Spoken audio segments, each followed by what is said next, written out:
পরিষেবা বন্ধ ত্রিপুরা গ্রামীণ ব্যাংকের মুহুর্তছড়া শাখায় এলাকার একমাত্র ব্যাংক বন্ধ থাকায় ভোগান্তির শিকার গ্রাহকদের। জানা গেছে 5 থেকে 6 দিন আগে আচমকায় বিদ্যুতের শর্ট সার্কিট থেকে ব্যাংকের শাখায় আগুন লাগে, এতে ক্ষতি হয়। তাই পরিষেবা স্বাভাবিক করতে চলছে ব্যাংকের আভ্যন্তরীণ মেরামতির কাজ। এজন্য গ্রাহক পরিষেবা সহ ব্যাংকের কাজকর্ম বন্ধ রয়েছে। ব্যাংক শাখার তরফে নোটিশ লাগিয়ে দেওয়া হয়েছে, সংস্কার কাজ শেষ না হওয়া পর্যন্ত ব্যাংক বন্ধ থাকবে। এতে গ্রাহকদের অসুবিধার সম্মুখীন হতে হচ্ছে, কারণ মুহুর্তছড়ায় একটি মাত্র ব্যাংক রয়েছে।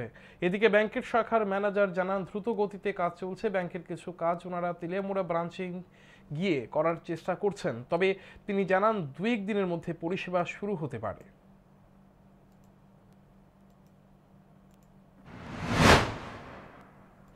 আমাদের বিরাট সমস্যা হইতেছে। ব্যাংকে আমরা যে টাকা পয়সা তুলন লাগে, লেনদেন করার লাগে, আমরা এখন পাইতেছি না।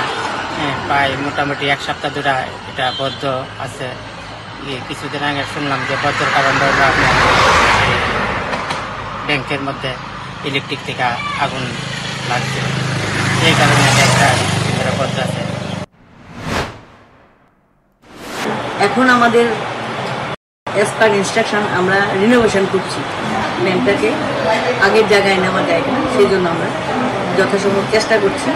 আর সঙ্গে যত বেশি করে লোক লাগিয়ে যত তাড়াতাড়ি করানো যায়, কারণ একটা ব্যাংক যদি বন্ধ থাকে, আমাদের এখানে একটাই ব্যাংক, তো এলাকাবাসী স্বাভাবিকভাবেই অসুবিধা হওয়ার কথা।